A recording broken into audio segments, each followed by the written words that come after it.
અમરેલીના આંગણે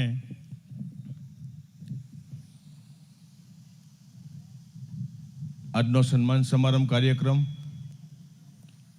અને આ કાર્યક્રમમાં આપણી સૌની વચ્ચે ઉપસ્થિત આપણા સૌના વડીલ, ભારત સરકારના કેબિનેટ મંત્રી અને જેમનું હંમેશા અમને સૌને માર્ગદર્શન પ્રાપ્ત થયું છે એવા આદરણીય રૂપાલા સાહેબ, એવા જ ઉપસ્થિત રાજ્યના પૂર્વ નાયબ મુખ્યમંત્રી કે જેમની સાથે સરકારમાં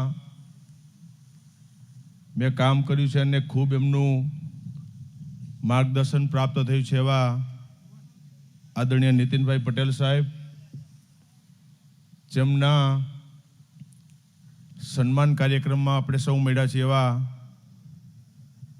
અમરેલી જિલ્લાનું ગૌરવ અને ગઈકાલે જ ઇફકોના નવા ચેરમેન તરીકે જેમની વરણી થઈ છે એવા આદરણીય દિલીપભાઈ સંઘાણી સાહેબ, આ વિસ્તારના સાંસદ આદરણીય નારણભાઈ, જેમને આ સમગ્ર કાર્યક્રમનું આયોજન કર્યું છે એવા મારા ભાઈ આદરણીય ભાવેશભાઈ કાનાબર સાહેબ, ઉપસ્થિત સૌ મહાનુભાવો અને આપના કાર્યક્રમમાં પધારેલા અમરેલીના વિવિધ સંસ્થાના સૌ આગેવાનો, હોદ્દેદારો, ભાઈઓ અને બહેનો, તો સૌપ્રથમ તો આજનો કાર્યક્રમ જેમના માટે આયોજન થયું છે એવા જિલ્લાનું ગૌરવ, રાજનીતિની વાત હોય, સહકારી ક્ષેત્ર હોય કે સામાજિક રીતે, એટલું કહીશ કે આ જિલ્લો નહીં પણ સમગ્ર રાજ્ય અને સહકારી લેવલે, દેશ લેવલે જેમને નેતૃત્વ આપ્યું છે એવા દિલીપભાઈ સંઘાણીનો આજે જન્મદિવસ છે અને બેવડો પ્રસંગ જન્મદિવસ, અને સાથે સાથે 2 દિવસ પહેલાં જ ઇફકોના નવા ચેરમેન તરીકે ફરી પાછી જ્યારે જવાબદારી મળી છે ત્યારે આજના દિવસે આદરણીય સંઘાણી સાહેબને જન્મદિવસની ખૂબ ખૂબ હૃદયપૂર્વકની શુભકામનાઓ આપું છું અને ભગવાનને પ્રાર્થના કરું કે એમનું આવનારું જીવન એ તંદુરસ્તીવાળું આપે, લાંબુ આયુષ્ય આપે, કારણ કે એમના માર્ગદર્શન નીચે, એમના નેતૃત્વ નીચે માત્ર અમરેલી નહીં પણ અત્યારે સમગ્ર દેશની અંદર સહકારી ક્ષેત્રમાં એમના નેતૃત્વ અંદર ત્યારે આપણે આગળ વધી રહ્યા છીએ. અમરેલીને આંગણે આવ્યો છું ત્યારે એટલું ચોક્કસ કહીશ કે સંઘાણી સાહેબના નેતૃત્વની અંદર અમે જ્યારે સૌ કામ કરતા હોય, મારે એ દિવસો પણ યાદ કરવા છે આજે એમના જન્મદિવસ નિમિત્તે કે સંઘાણી સાહેબ સાથેનો અમારો પારિવારિક સંબંધ, એટલે મારા પિતાશ્રી વિઠ્ઠલભાઈને પણ યાદ કરવા પડે આજે, કારણ કે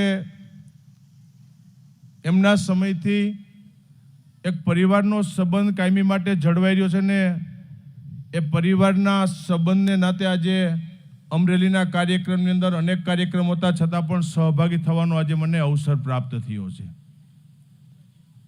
સંઘાણી સાહેબ માટે હું ગૌરવ લઈશ કે હર મુશ્કેલીની અંદર, હરેક જગ્યા ઉપર, ભલે આજે એક વિઠ્ઠલભાઈની છત્રછાયા નથી પણ એક બાપ તરીકેનો સંબંધ નિભાવી અને જ્યાં જરૂર પડી ત્યાં મને કાયમી સાથ અને સહકાર કાયમી આપ્યો છે. મારો જામકરણાનો એક પણ કાર્યક્રમ એવો નહીં હોય, મારી રાજકોટ જિલ્લા સહકારી બેંકની સાધારણ સભા હોય, જામકરણાના આંગણે મેં જેટલા સમૂહ લગ્નના કાર્યક્રમ કર્યા અને એક પણ કાર્યક્રમ એવો નહીં જ્યાં દિલીપભાઈ સંઘાણીની હાજરી મારા કાર્યક્રમની નહીં હોય, એટલું હૂંફ અને માર્ગદર્શન આદરણીય સંઘાણી સાહેબે મને આપ્યું છે. હમણાં 2 દિવસ પહેલાની જે ઘટનાઓ બની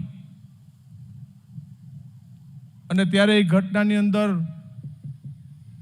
સંઘાણી સાહેબે મજબૂત રીતે મારી સાથે ઊભા રહી અને વટભેર આ ઇફકોની અંદર પહોંચાડવામાં પણ સંઘાણી સાહેબે ખૂબ મદદ કરી છે. એમનું પણ ઋણ ક્યારેય હું ભૂલી શકું એમ નથી. આ એ જિલ્લાનું ગૌરવ છે કે જેનું એક વખત હાથ પકડે પછી હાથ મૂકતા નથી. દિલીપભાઈએ સાબિત કરી બતાવ્યું છે. અને હું તો ત્યાં સુધી કહીશ, અમે રસ્તામાં આવતા હતા, ભાવેશભાઈ વાત કર્યું કે ભાઈ મનીષનું ધ્યાન રાખે છે ને એનાથી વિશેષ એને મારું ધ્યાન રાખ્યું છે. એ મારા માટે ગૌરવની વાત છે. અને એટલે આજના જન્મદિવસ નિમિત્તે આજના કાર્યક્રમમાં ફરી પાછા ઇફકોના ચેરમેન બન્યા છે. ફરીથી સાહેબ આપને હૃદયપૂર્વકની ખૂબ ખૂબ શુભેચ્છાઓ આપી છે. આપ ઉત્તરોત્તર પ્રગતિ કરો, આગળ વધો. અમે સૌ તમારી સાથે છીએ. અને કાલે મેં એક પ્રશ્નના જવાબમાં પણ કીધું હતું કે સંઘાણી સાહેબ ખૂબ મોટું યોગદાન આ જિલ્લાની અંદર છે. આ જિલ્લાની અંદર એમના ધારાસભ્ય તરીકે, લોકસભાના સભ્ય તરીકે, રાજ્ય સરકારની અંદર કેબિનેટ મંત્રી તરીકે રહી અલગ અલગ વિભાગો સંભાળી. અને કાલે મેં જવાબ આપ્યો હતો કે ભારતીય જનતા પાર્ટીના કમળના સિમ્બોલ ઉપર ચૂંટાઈને એક પ્રતિનિધિત્વ કર્યું છે. એવું પણ મેં કાલે જવાબ આપ્યો હતો. સાહેબ વિશેષ સમય નથી લેવો. ફરીથી આપને હૃદયપૂર્વકની ખૂબ ખૂબ શુભેચ્છા પાઠવી છે. આપના નેતૃત્વમાં સહકારી ક્ષેત્રનું માળખું, રાજકીય વાત હોય કે સામાજિક વાત, અમે તમારી સાથે છીએ. તમે આગળ વધો ને આવનારા દિવસોની અંદર મજબૂત રીતે આપણે ખેડૂતોના કામ કરી શકીએ એટલી જ વિનંતી સાથે ફરીથી આપ સૌને ખૂબ ખૂબ શુભેચ્છા. અને આજે આયોજકો ભાવેશભાઈથી લઈ એમને પણ શુભેચ્છા આપીને મારી વાત પૂરી કરું છું. સૌનો ખૂબ ખૂબ આભાર. ધન્યવાદ.